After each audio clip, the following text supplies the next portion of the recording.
Boa noite a todos, queridos irmãos encarnados e desencarnados.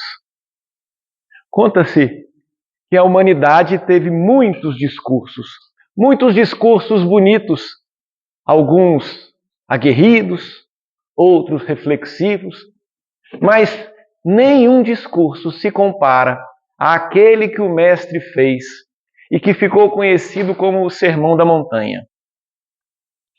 Mohandas Gandhi, o Mahatma, que não era cristão, dizia que se todas as escrituras, se todos os textos sagrados se perdessem e restasse apenas o Sermão da Montanha, nada teria se perdido. Então Jesus vem discorrer, e hoje nós podemos encontrar em Mateus capítulos 5, 6 e 7 esse sermão. Pois é lá que Jesus vem dizer assim: não julgueis, para não serdes julgados. Porque com o rigor que julgares, sereis julgados. Com a medida que medirdes, sereis medidos. Por que você se importa com o cisco no olho do outro e não cuida da trave que está no seu? Primeiro, faz assim, hipócrita, primeiro tira a trave no teu olho e depois se preocupe com o cisco no olho do seu irmão. Parece bem atual isso, não é? Em época de internet, em época que a gente derrama um pouco do nosso veneno, a gente ouve falar muito dos haters. Hoje em dia todo mundo dá opinião de tudo e a gente acredita que é o certo, a gente tem que opinar. Mesmo que seja falar bobagem, a gente exercita aquilo que alguns chamam de verborragia. Bota para fora coisas sem pensar. E aí, a primeira pergunta que nós podemos fazer, porque o Espiritismo é a doutrina da fé raciocinada. Allan Kardec dizia: o espírita crê porque compreende, e compreende porque raciocina. Galileu Galilei vai dizer: eu não posso conceber que um Deus que me dotou de inteligência, bom senso e raciocínio não me obrigue a usá-lo. Então não tem problema nenhum nós questionarmos. Ao contrário, questionar não irá diminuir a nossa fé, mas aumentá-la, quando tivermos a humildade de ouvir os espíritos mais sábios. Então, quando Jesus fala não julgueis, não tem problema eu perguntar sobre o julgamento. Por que eu não posso julgar? Quais as consequências do julgamento? Os espíritos, então, vêm esclarecer as coisas que Jesus dizia, e nesse esclarecimento nós vamos entender que, ao contrário do que se afirmava no passado, não é Deus que julga. Olha como a doutrina espírita é revolucionária. Porque quando eu era pequeno, eu ouvi uma frase que eu acredito que vocês já ouviram também: Deus castiga. Cruz, credo. Eu não queria papo com Deus, porque Ele castiga. Olha, já bastava meu pai e minha mãe me castigar. Minha mãe tinha havaianas, que não soltam as tiras. Meu pai tinha um cinto de couro escrito México. Meu Deus do céu. Quando vinha uma lapada nas costas, ficava escrito Oxixém, que é México ao contrário. Aí agora ainda vem Deus castiga. Eu falei, não, pelo amor de Deus. Eu não dá. Mas Jesus veio mostrar pra gente um outro Deus. Um Deus que ama. Um Deus que é Pai. João, ouvindo as palavras do Cristo, dizia: Deus é amor. Então é revolucionário. Acabou aquela ideia do Deus general dos exércitos que vai punir até a 5ª geração. Imagina, até a 5ª geração. A gente agora é culpado pelo que fez nosso tataravô. Não dá. Mas Jesus vem falar de um Deus que é amor. Um Deus tão amoroso que a gente não compreende. Mesmo passado 2000 anos depois do Cristo, nós não compreendemos o amor do Pai. Jesus ainda diz assim: vós que sois maus, sabem dar boas coisas a seus filhos, quanto mais o Pai não saberá dá-las. A gente não consegue entender esse amor. É tão grande. Mas a gente pode se perguntar, ora, os Espíritos estão dizendo que Deus não é Deus que vai nos julgar? Não. Então agora o problema está na mesa.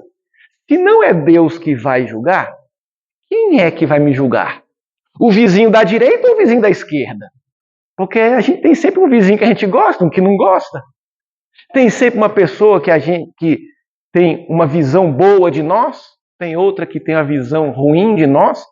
Quem é que vai nos julgar? Os Espíritos continuam insistindo. Também não será ninguém que irá nos julgar. Na questão 621 do Livro dos Espíritos, Allan Kardec pergunta onde estão escritas as leis de Deus e a resposta lacônica: na consciência. Por incrível que pareça, meus amigos, quem vai nos julgar somos nós mesmos. Isso já afasta completamente o espiritismo de outras religiões. E isso também tem muito a ver com o não julgueis. Porque essa consciência, como ela aparece? Como aparece a consciência? Existe um desenho animado, muito antigo, acredito que aqui todos assistiram, Pinóquio. O Pinóquio tinha o grilo falante. O grilo falante era um grilinho que ficava falando assim: Pinóquio, Pinóquio. Pinóquio, você vai matar a aula? O que que o Gepeto vai pensar? E o Pinóquio vinha e dava um peteleco no grilo falante. Daqui a pouco os amiguinhos falavam assim: Pinóquio, vamos fumar, você não tem coragem de fumar? E o Pinóquio fumava e tossia. O que a fada azul vai pensar, Pinóquio? E ele botava o grilinho dentro de um pote, mas o grilinho era pequenininho, a vozinha era pequenininha, mas ainda assim o incomodava. A nossa consciência é uma vozinha íntima lá no interior. Às vezes as pessoas estão todas aplaudindo, mas a gente aqui no íntimo sabe que não está certo. Essa voz todos nós possuímos. É a chamada consciência. E essa consciência, narra Emmanuel, define ela como sendo um juiz incorruptível de todos os nossos atos. Parece estranho? Porque nós acostumamos a corromper. Quando a gente fala de corromper, não estamos falando do crime de corrupção que dá um dinheirinho, mas tudo que a gente deturpar é corromper. A gente gosta tanto, nós brasileiros, que criamos até uma expressão, jeitinho brasileiro. Eu lembro uma vez, quando eu arrumei um emprego, me botaram num setor que eu não gostava. Aí eu fui lá falar com o chefe. Sabe o que é, chefe? É que no meu caso é diferente por causa disso. Ele falou assim: Flamarion, seu caso é igual de todo mundo, vai, volta para o seu lugar para você estar. A gente ainda tenta agradar, a gente ainda tenta corromper. Esse julgador é incorruptível. Não tem recurso, não tem bons advogados. É a nossa consciência, ela age de tal maneira que quando nós chegarmos a fazer essa análise, Ernesto Bozano, na obra A Crise da Morte, ele vai mapear as fases logo após a desencarnação. E numa dessas fases ele chama de visão panorâmica. Essa visão panorâmica nós vamos rever todos os atos da nossa vida. E nesse rever, a gente revê com a consciência de cada um dos atos a ponto de saber o que eu estava pensando na época. Então, às vezes uma pessoa faz uma caridade, mas não faz com a mão direita sem que saiba a esquerda. Ela faz para aparecer. na coluna social. Quando ela revê aquele evento, ela revê, inclusive, sabendo a sua intenção naquele momento. Ali eu só queria aparecer. Um juiz incorruptível. E aí, nós costumeiramente enfrentamos esta consciência de maneira mais aberta no momento da morte. Mas isso não é necessário. Espíritos mais evoluídos consultam a consciência mais vezes. São chamados de pessoas conscienciosas. Consultam a sua consciência. Santo Agostinho, em O Livro dos Espíritos, vai dizer: faça como eu fazia. Todo dia à noite, consulte a consciência. E se a gente aprender a fazer esse exercício, nós vamos descobrir tantas coisas no nosso dia. Aquela pessoa que ligou para a gente diz: daqui a pouquinho eu te ligo. Não liguei. Será que ela está preocupada? Será que ela está achando que eu sou mal educado? É um dos melhores exercícios. Caminhar é bom, mas consultar a consciência também é bom. Agora, existe um balanço, e esse balanço, quem é do comércio sabe bem. É a medição, né, do que comprou e do que vendeu. Para saber se a empresa dá lucro. Um empresário que faz sempre esse balanço, se ele fizer todo dia balanço, ele vai ter sempre o controle. Olha, hoje deu prejuízo, hoje deu lucro. Tem empresário que vai fazer só uma vez por semana. Tem empresário que vai fazer uma vez por mês. Tem empresário que vai fazer só no final do ano, quando for pagar imposto de renda. Tem empresário que não está nem aí, quando vem a empresa quebrou. E aí vem o nosso problema. Quanto menos a gente faz essa consulta à consciência, mais a gente vai se espantar lá na frente. Então precisamos buscar. Mas isso, quando a gente fala que nós consultaremos a nossa consciência no momento da morte, não necessariamente é no exato instante da morte. Na obra A Vida Escreve, psicografia de Chico Xavier, o espírito Hilário Silva conta um fato interessante. Bezerra de Menezes estava fazendo uma palestra no mundo espiritual. E no mundo espiritual, o pessoal que estava ouvindo não era educado igual vocês, não. Lá tinha uma pessoa, um espírito, que ficava retrucando. E aí Bezerra de Menezes estava falando que a calúnia é um braseiro no caluniador. Que o furto é um espinho na carne do ladrão. Que a destruição de lares é um sufocamento para o destruidor. Que o assassínio, e ele ia falando, e daqui a pouco levantou e falou assim: não concordo. Eu caluniei e não senti nada. Eu roubei e não senti nada. Eu destruí famílias e não senti nada. Eu assassinei e não senti nada. E aí Bezerra de Menezes diz: e o que acontece quando eu firo um cadáver? Nada, cadáver não sente. E o que acontece quando eu coloco um cadáver num poço de piche? Nada, cadáver não sente. O que acontece quando eu faço um buraco no peito do cadáver? Nada, cadáver não sente. Pois é, meu irmão, quem pratica o mal e ainda não sente, tem a consciência morta. É um morto-vivo. Então, esse despertar da consciência, ele não é automático. Ele demora. Ele demora. Eu vou contar um caso aqui que vai talvez ilustrar melhor isso. 1984. Eu tinha 8 anos, Ruth. No auge dos meus 8 anos. Quando meu pai me levou no Colégio Dom Bosco, era um colégio que tinha ali no começo da Asa Sul, né? Hoje chama Salesianos. E aí papai foi me levar e tinha din-din. Quem sabe o que é din-din? Né? Sacolé, chup-chup, tem vários nomes. E aí eu falei, papai, din-din, papai. Ele falou assim, meu filho, você nunca vai tomar essa porcaria, porque é feito com água de privada. Eu falei, sim, senhor, papai. Lembra do Cichem, né? Eu era muito... sim, senhor, papai, não vou tomar. Aí um dia um amigo meu disse assim, estava com din-din de coco. Eu falei assim, Flamário, você já tomou din-din de coco? Eu falei assim, eu não tomo porque isso é água de privada. Meu pai falou. E ele tomando. Então prova. Eu falei, não prova. Aí eu olhei para um lado, olhei para o outro. Tá bom, vou provar, mas é só dessa vez. Daqui a pouco eu fui tomar o din-din. Ai, meu Deus do céu, como é que pode? Essa água de privada é muito boa. É uma delícia.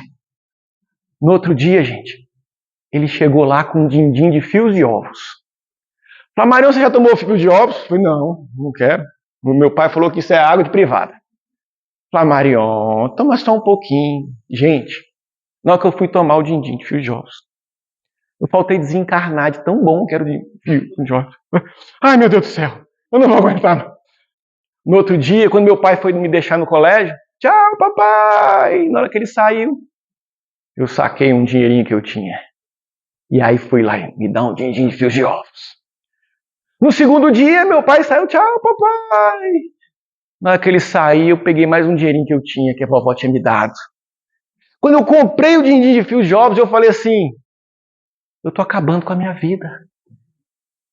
Eu sou um viciado. 8 anos viciado em din-din de fios de ovos. Eu tomei aquele din-din com um pesar danado. Já era o segundo dia, né? E prometi, eu nunca mais vou tomar. Eu não lembro se eu tomei depois mais um pouquinho. Mas eu quero que vocês entendam esse momento.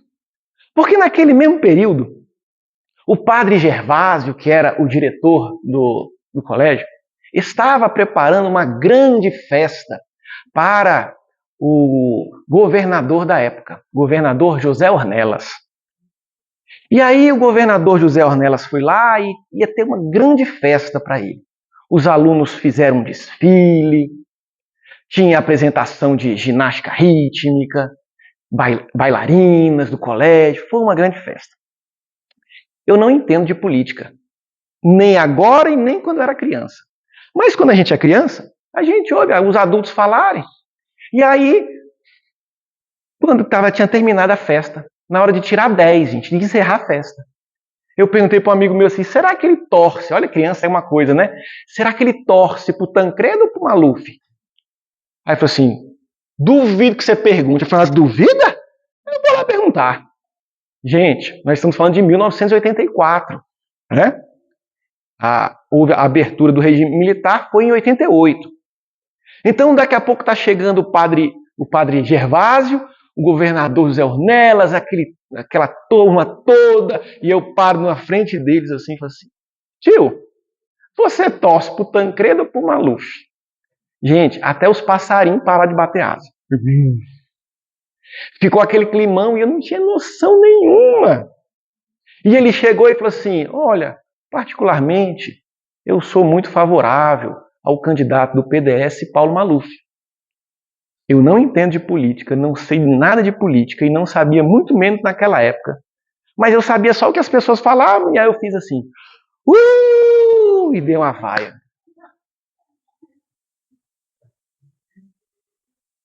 Daqui a pouco os repórteres lá, como é seu nome? O que foi? Meu nome é Flamarion e tal, e saí. Não entendi nada. No outro dia eu fui para aula. Minha mãe de mão dada comigo. Aí uma criança disse assim, Flamarion, Padre Gervásio vai te matar, viu? Aí minha mãe olhou para mim, o que foi? Eu falei, não, mamãe, Flamarion é um nome muito comum. Deve estar confundindo. Daqui a pouco veio uma outra e disse assim, olha, seu filho saiu na capa do Correio Brasiliense. Minha mãe comprou o jornal, estava lá assim, ó, governador malufa e recebe vaia de garoto. Gente, eu acabei com a festa. A festa que era para ser um evento bonito, não é? Acabou a festa. Ela foi um motivo de escândalo político. Pois bem, se eu desencarnasse naquele momento, o que ia a minha consciência me incomodar? Desse evento? Nada. Tomar din-din de fios de ovos. Aquilo me incomodava, gente. porque eu estava desobedecendo meu pai. Esse evento, eu nem tchumsque. Eu fui lembrar agora recentemente, de alguns anos, que o governador faleceu, e no grupo que estava lá, todo mundo disse, nossa, mas ele era tão bonzinho. Ai, meu Deus do céu. Ele era tão fofinho. Ai. Aí é que veio despertar a minha consciência 40 anos depois, quase. Quando eu desencarnar, primeira coisa que eu vou falar assim, olha, eu quero falar com o padre Gervásio e o governador Zé Ornelas. Eu queria pedir desculpa. Quando eu era criança, diz Paulo de Tarso, eu falava como criança, pensava como criança, sentia como criança. Quando me tornei adulto, deixei para trás as coisas de criança. Então perceba que a nossa consciência ela também evolui. Como é que eu vou me julgar se eu não tenho nem consciência? Às vezes um criminoso, ele é pego pela polícia e se pergunta para o criminoso, você está arrependido? Não estou arrependido não. Matei e mato de novo se precisar. Porque ele era isso. Aquela consciência só vai despertar muito tempo depois. Então Deus não tem pressa no despertar da nossa consciência. Fantástico, né? Agora, se a gente consegue olhar para os nossos erros desta vida e ver as nossas consciências amadurecendo aqui, imagine o que nós temos de outras vidas. Muitas vezes a gente ouve algumas pessoas dizerem assim, fulano, uma pessoa tão boa, como é que tem uma prova tão difícil? Porque a gente não consegue enxergar o criminoso nesta encarnação. Porque para pagar, nem sempre a gente está pagando o da encarnação passada. A gente tem até aquele costume de falar assim, não, na encarnação passada eu fiz isso, né? Não. Às vezes, essa busca pela consciência demora tanto que a gente paga algo de 1000 anos atrás. E é por isso que não se reconhece naquele irmão de hoje o criminoso do passado. Porque ele já evoluiu, já aprendeu, já se tornou uma pessoa boa, mas pede para quitar aquela dívida lá do passado. Então, essa consciência é esse juiz incorruptível que atua de maneira bem íntima dentro de nós e que nós vamos encarar. Todos nós vamos encarar essa nossa consciência. E aí, na obra Hora Certa, o Espírito Emmanuel diz assim, existe um tesouro para homens e mulheres que faz com que eles não se abalem perante a perda da saúde, perante a perda das finanças, perante as traições dos amigos, e vai elencando um bocado de problema que faz com que a gente perca a nossa energia. E ele diz ao final, o nome deste tesouro é consciência tranquila. E na obra Monte Acima, Emmanuel ainda vem dizer que esta consciência tranquila a gente adquire pelo cumprimento do dever.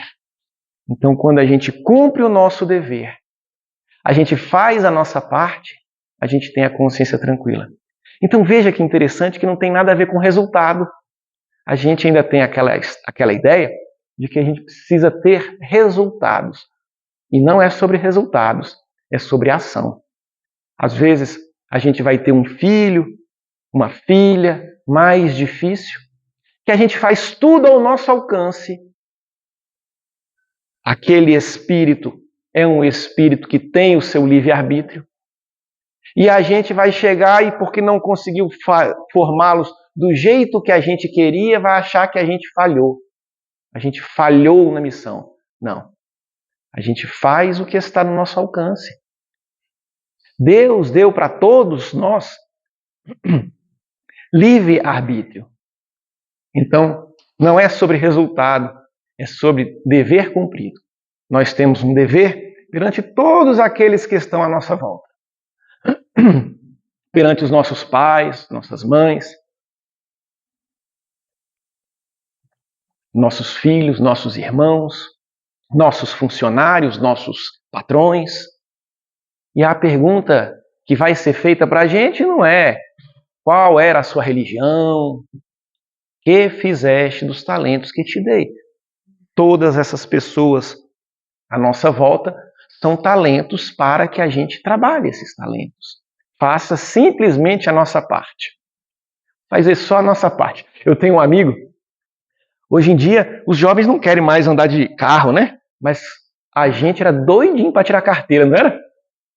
Eu tinha uns amigos, o Zé Ângelo até conhece algum deles, que eles gostavam tanto, queriam tanto dirigir que eles dirigiam antes da hora.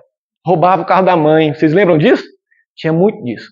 Eles moravam ali na Asa Sul, e aí quando a mãe dormia, eles iam lá, pegavam a chave do carro, ia empurrando o carro para fora da quadra, para não fazer barulho, e lá ligavam.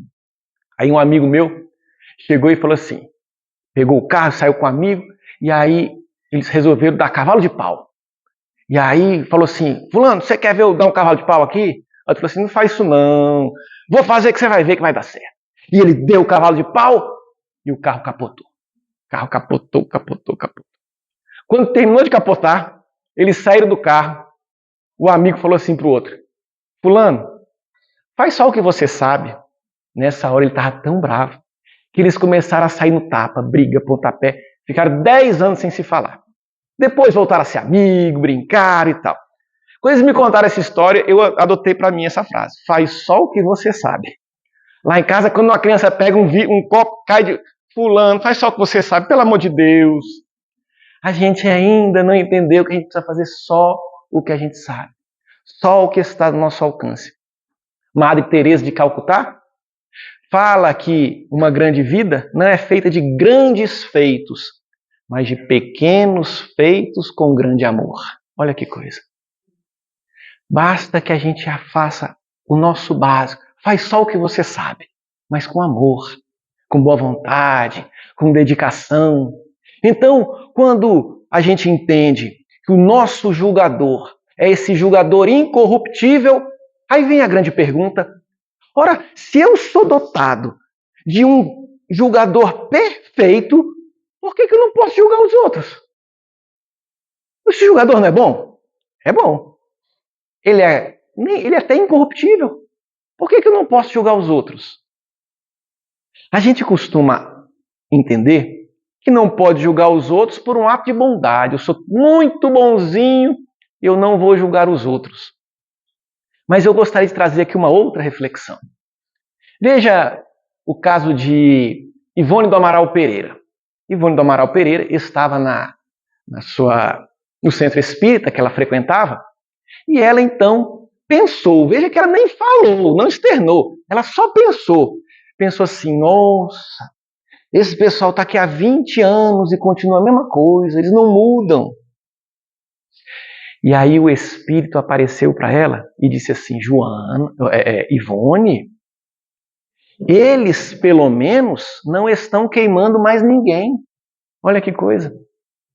Então, na verdade, ela estava julgando eles, mas na verdade eles estavam dando um grande passo evolutivo.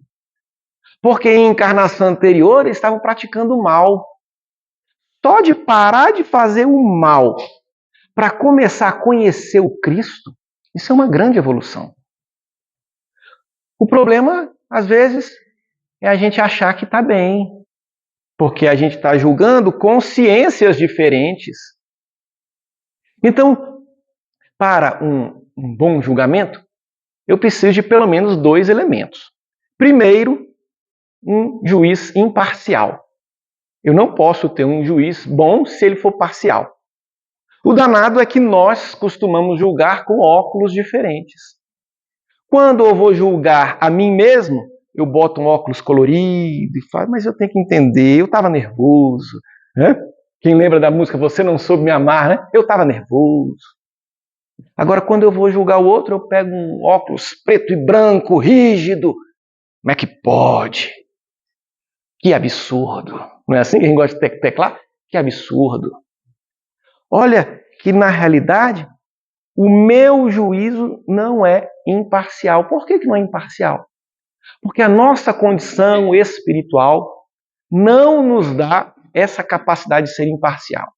Aqui no planeta Terra, que Carl Sagan chamou de um pálido ponto azul, só reencarna um tipo de espírito, egoísta e orgulhoso. Então, se um dia a gente for fazer uma entrevista, né? Porque na entrevista tem aquele... Diga os seus... né, as suas falhas. Eu sou egoísta e orgulhoso. Ótimo, porque todo mundo é. Então, o que é esse orgulho? O orgulho é a gente se achar o ó do borogodó. Imagina a palavra borogodó, como o ó é importante, não é? O ó do borogodó é a pessoa mais importante. A gente se acha a pessoa mais importante. Então, porque a gente se acha a pessoa mais importante, a gente vai deturpar o nosso julgamento. Para a gente é uma régua, para outro é outra régua. Quem lembra da época de mercearia? Hoje em dia não tem mais mercearia, né? Antigamente tinha mercearia, mercado. E a gente ia no mercado e tinha uma balança. Como é que era a balança? Eram uns pezinhos, não era?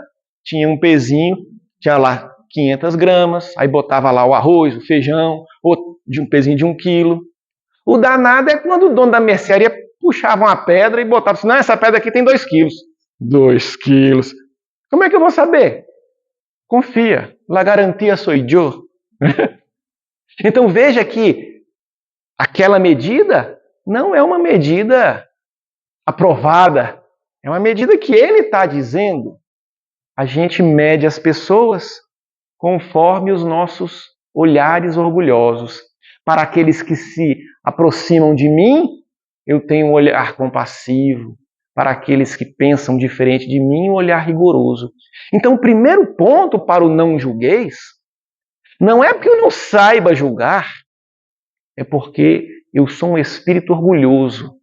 E um espírito orgulhoso não tem uma métrica para as mesmas pessoas. Então, a imparcialidade. Nós não somos imparciais. O segundo ponto pelo qual não podemos julgar os outros. Porque a gente, para julgar, precisa de elementos do processo. Imagine só um julgador ser levado para ele, olha, excelência, o senhor julga esse caso aqui? Julgo. Aqui, olha, só tem a defesa. Mas como? Como é que eu vou julgar alguém se só tem a defesa e não tem a acusação? Eu não sei nem do que ele está sendo acusado. Tem como? Não tem. Inverte. Olha, tem só acusação, viu, excelência? Nós tiramos a defesa aí que é para o senhor ficar mais à vontade. Não posso. Eu preciso ter elementos do processo. Agora, como é que a gente vai julgar o nosso irmão se nós não temos elementos do processo? Nós não temos elementos do processo. Nós não sabemos quem é o nosso irmão. Como esse caso, né, de Ivone do Amaral Pereira, que os irmãos estavam em alto progresso. Às vezes, a gente olha assim e parece que estamos todos no mesmo grau evolutivo, mas não é verdade. Às vezes, uma criancinha, a gente fala assim, coitado, criancinha, é um espírito altamente evoluído. A gente olha aqui já com cabelo branco, acha que está bem? Não. Do ponto de vista espiritual, nós somos crianças. Então veja que um outro ponto pelo qual nós não devemos julgar é entender que nós não temos elementos para julgar. A gente não sabe o que é esse espírito. Eu tenho um amigo que ele estava com 45 anos e aí tocou a campainha dele, uma oficiala de justiça. Ele achou estranho? Pois não? Falou, o senhor é o fulano de tal? Sou eu, sim, senhora. Eu estou aqui com uma ação de reconhecimento de paternidade. Ele começou a rir. Falou, não, a senhora deve estar confundindo, não pode ser eu, não. É o senhor mesmo, CPF e tal? CPF e tal. Mas olha, minha senhora, até me dói falar isso para a senhora, mas eu não estou ficando com ninguém. Olha, há tempo que não chove na minha horta. Eu até queria, sabe, que fosse verdade isso. Eu estou carente, eu queria tanto encontrar um chinelo velho para o meu pé cansado, mas não sou eu. Ela falou assim, não, meu senhor, mas eu estou lendo aqui na inicial, esse fato aconteceu há 25 anos atrás. Num carnaval, mas foi só uma vez. Mas uma vez dá certo também. Agora vamos olhar do ponto de vista espírita. Nós acreditamos aqui na Terra que para nascer alguém precisa apenas da junção do gameta masculino e feminino, não é? Mas do ponto de vista espiritual, não. São o gameta masculino, feminino e um espírito a ser designado para ocupar o óvulo. Por isso é que a gente vai ver muitos casais que tentam e não conseguem, porque não há um planejamento para aquele casal receber um filho.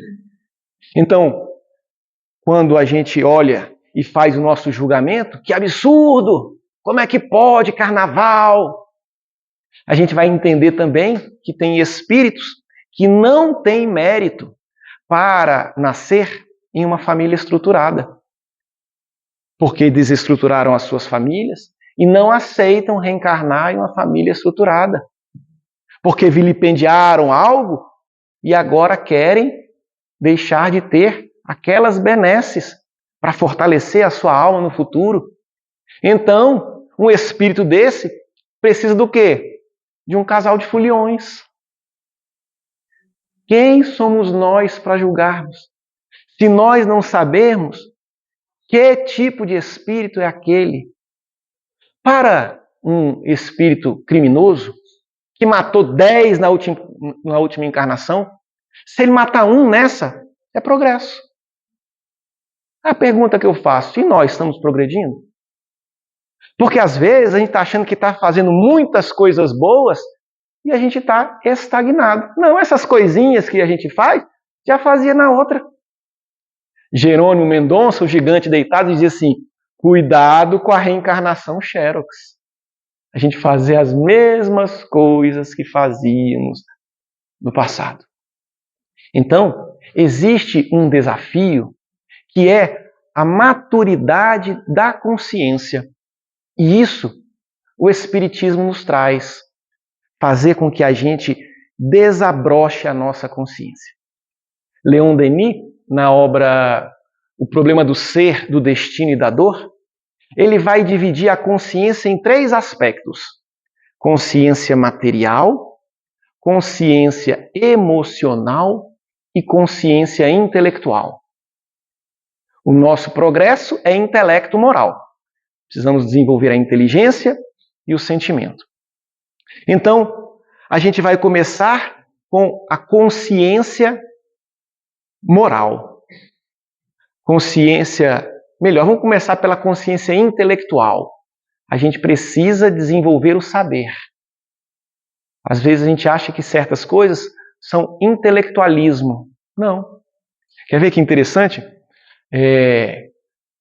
Perguntaram para Divaldo se não tinha como o Joana de Ângeles escrever assim mais fácil, que era muito complicado. Os espíritos superiores, Emmanuel, Joana de Ângeles, falam, não, vocês precisam aprender a ler. Precisam aprender as palavras. Faz parte do progresso. Um dia desse eu estava dirigindo meu carro, minha filha era pequena. Aí, papai, o que é aquele negócio ali? Forró pra você. Não, minha filha, é forro PVC. Porque VC agora para o jovem é você, não é? Não, a gente vai precisar se desenvolver intelectualmente. Às vezes dá preguiça, não é? Agora, uma coisa era ter preguiça quando a gente precisava consultar o pai dos burros. Lembra daquele dicionáriozão que a gente comprava por quilo? Era tão pesado, me dá aquele de 5 quilos ali. Imagina ter que procurar ali. Hoje em dia, com a internet, eu só digito aqui, ó. Eu sei o significado da palavra. Qual a desculpa que a gente tem agora para não desenvolver a nossa consciência intelectual? Aí depois tem a consciência material. A consciência material é o desenvolvimento do querer. Eu preciso aprender a querer. Porque tudo que a gente quer, a gente ainda quer muito, não é? Tem um chocolatezinho, não vou fazer jabá do chocolate. Chocolatezinho azul. O significado dele é 2. A gente não consegue comer 2, né? A gente come um, daqui a pouco come outro. Ai, meu Deus do céu, acabou. E se tiver outro na caixa, a gente come mais. Porque a gente não tem limites no querer. Em O Evangelho segundo o Espiritismo, no capítulo 2, Allan Kardec deixa claro, Deus não condena os gozos materiais, mas condena quando nós o colocamos em detrimento das coisas espirituais. A gente começa a extrapolar no querer. A consciência é de saber, a consciência é de aprender a querer, mas a consciência, no seu aspecto emocional, é aprender a amar. É difícil amar, não é? Às vezes a gente sabe que Deus coloca cada peça na nossa vida. A gente até fala assim, não, Deus mandou amar o próximo, não é esse aqui não, é o próximo, manda o próximo. Não, é esse mesmo.